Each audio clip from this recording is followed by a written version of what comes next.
Hey guys, welcome to United. Welcome to another video. And today it's time to talk about my team, my Barcelona team for next season for the 2020-2021. And let's see what's gonna happen with the situation that we are in right now. But seeing as if everything goes to normal, this is the team that I would hope Barcelona to do, considering the limitations that we might have going forward. And I think that this is very realistic. That's something that this could happen if some signings are not in our favor, and I'll explain all of them. But without further ado, let's start with them and start with the video. In net, we're gonna keep our two goalkeepers in Marc-Andre ter Stegen and Neto in net. Ter Stegen as a starter, of course, best goalkeeper in the world, best goalkeeper that Barcelona could ever have. Our right backs, we're gonna have Nelson Semedo and Sergio Roberto. I think that there's no point on paying, and what if we can sign Emerson earlier. I don't think there's no reason for it. Like, Semedo this season has been improved a lot, especially since Etienne came in. Since January, I think Semedo has been the best right back in the league, or one of the best right backs in the league, and he's, I think, been one of the best right backs in the world. So if he can improve, maybe he can be that replacement of Dani Alves, or as close as it can be, that we were hoping for when we signed him from Benfica a couple of years ago.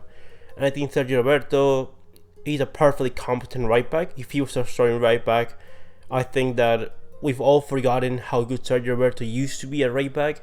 He was at one point, I think, if not because Carvajal was at such an amazing level, I think Sergio was to be the starting right back for Spain in the World Cup. So he's a very competent backup, and also he's able to play multiple positions both in midfield and in the attack.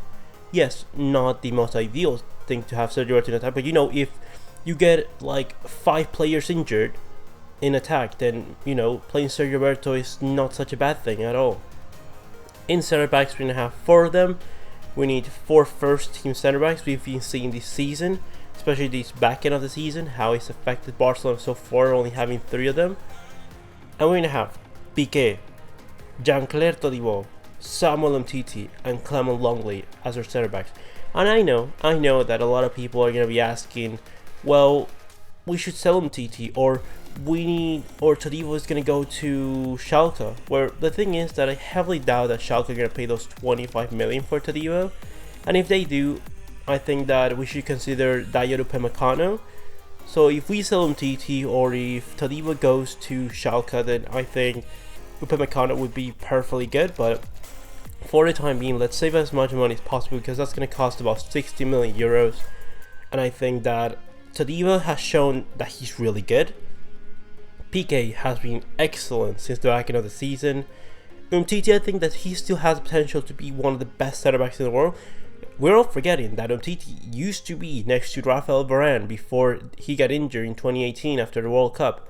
One of the best center backs in the world. He was fighting with Rafael Varane for that best center back in the world spot. And then you have Clement Longley, who, whenever he's needed to step in, he's been always at least a 7. And some consistency is always really important.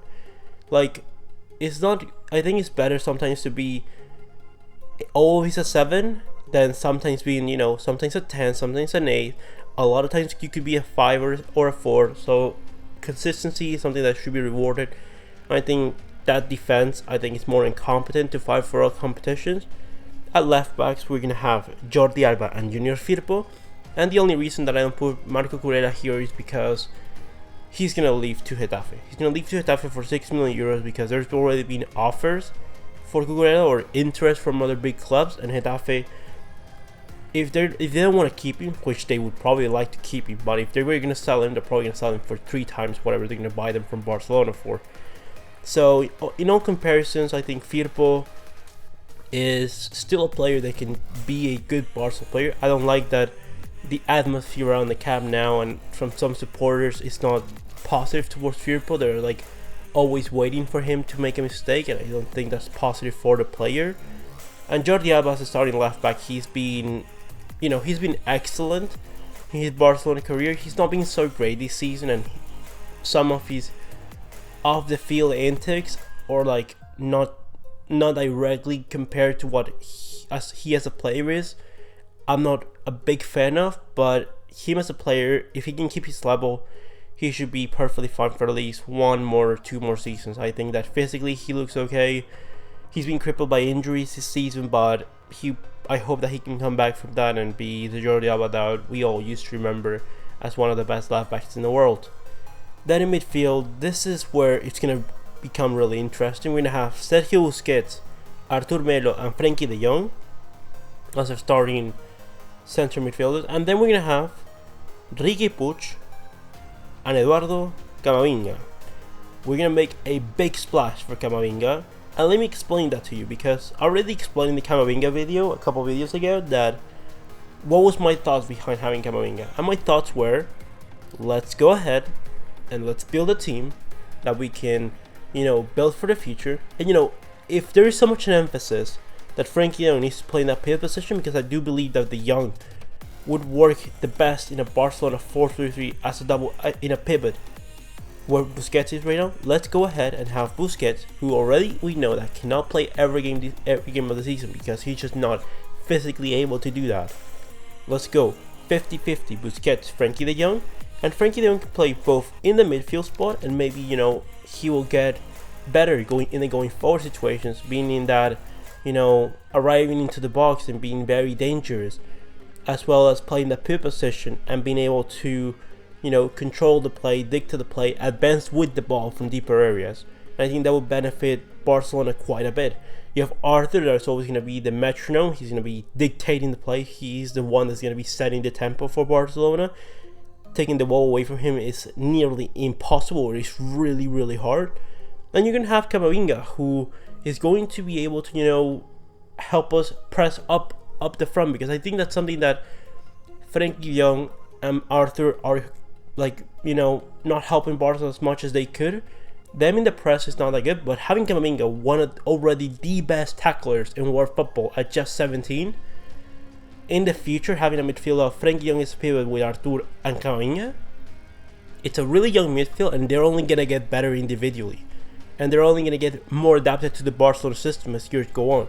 So that's going to be really beneficial. And then you have Riqui Puig, who he can step in both Camavinga and Arthur role. He can be an exceptional player for Barcelona.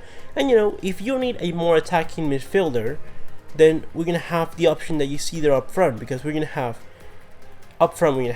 Messi and Rafinha, Suarez and Martinelli, and Dembele and Ansu Fati. Alright, so we did a lot of things here. First of all, you're gonna notice we saw a lot of players. Then you're gonna be seeing a very particular in that those forwards, and it's Rafinha. And you might be like, well, Rafinha, who? Well, Rafinha, you guys know who it is.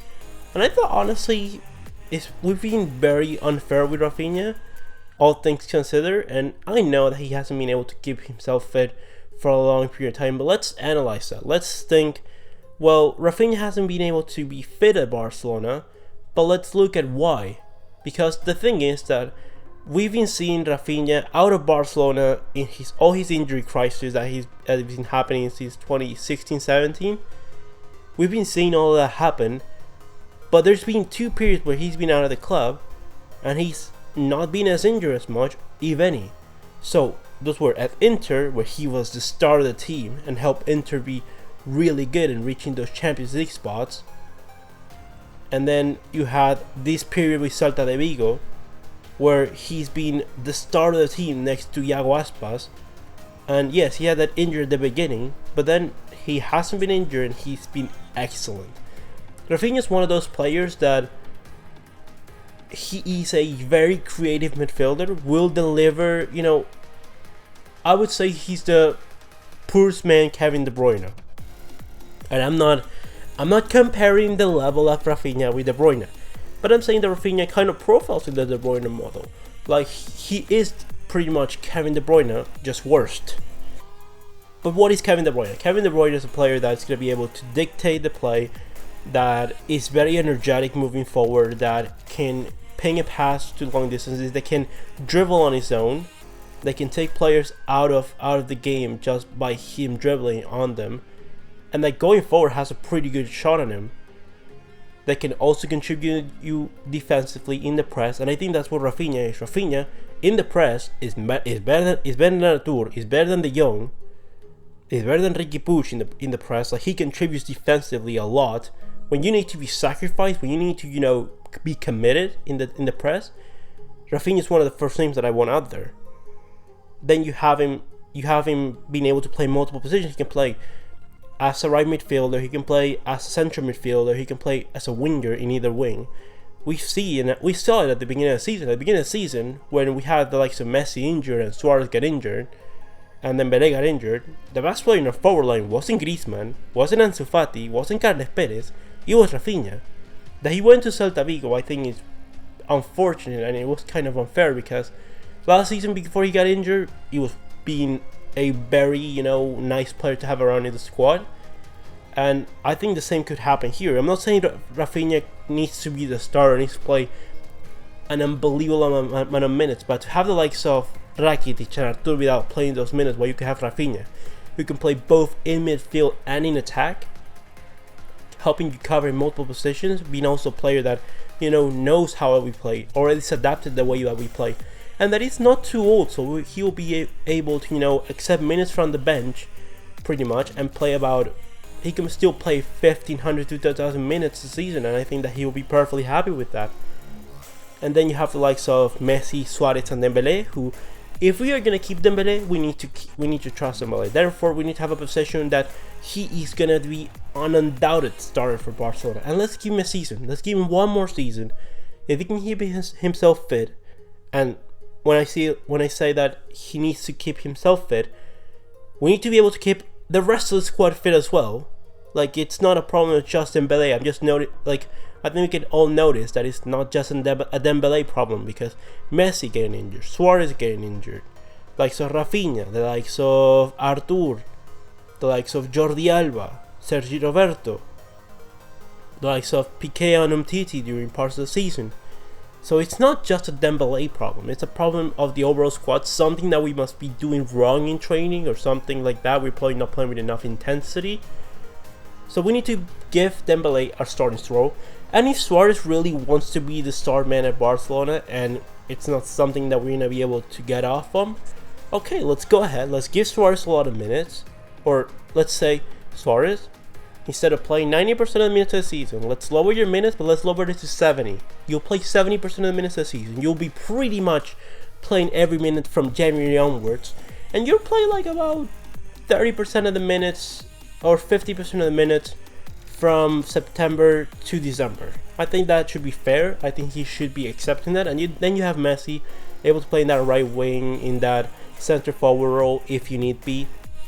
You're going to have the likes of Martinelli, who has been a promising player. He can play both in the left wing and in the striker role. He should be rotating with Suarez kind of bit. I would like to see that. I think that Martinelli would be the perfect replacement for Luis Suarez. He can help you in the press. He's a player that is very committed, can run into space. And, I think his understanding with Messi could be a lot better. And to honestly sign Lautaro for 111, because let's remember, if we pay the release clause, we have to pay the 111 up front. There's no payment in installments. There's nothing like that, and I don't think Barcelona can afford something like that right now. And then we have Ansu Fati, that we already have him. Let's develop him.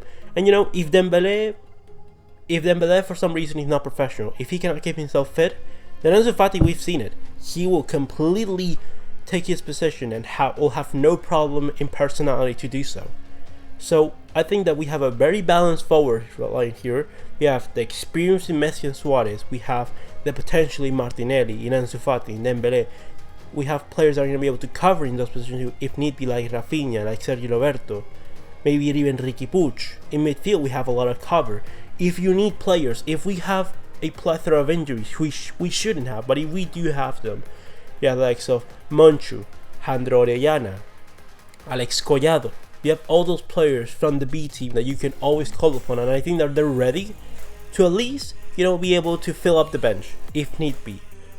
That should be perfectly fine. And it's center backs, it's the same thing. You have your four center backs from the first team, and then you have the likes of Araujo, Chumi, Cuenca.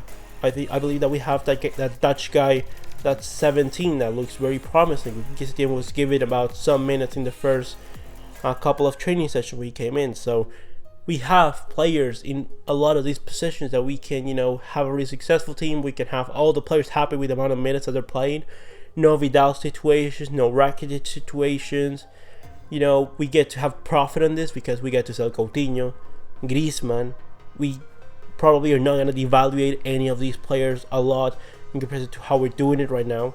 So let's sell Griezmann, let's sell Coutinho, Rakitic, Arturo Vidal. Let's build a team that we can succeed for the future, and then we'll go ahead and see.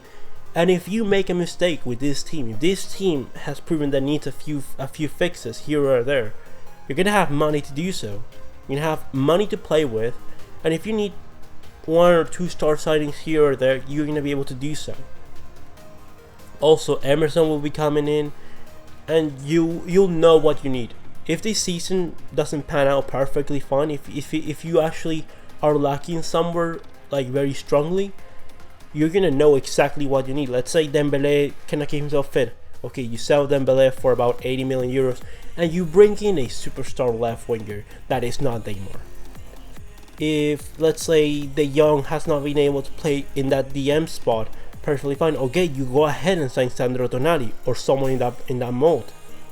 If Todibo, Piqué, Umtiti, Longley weren't able to fill in that service, but you go ahead and sign Dayot Upamecano.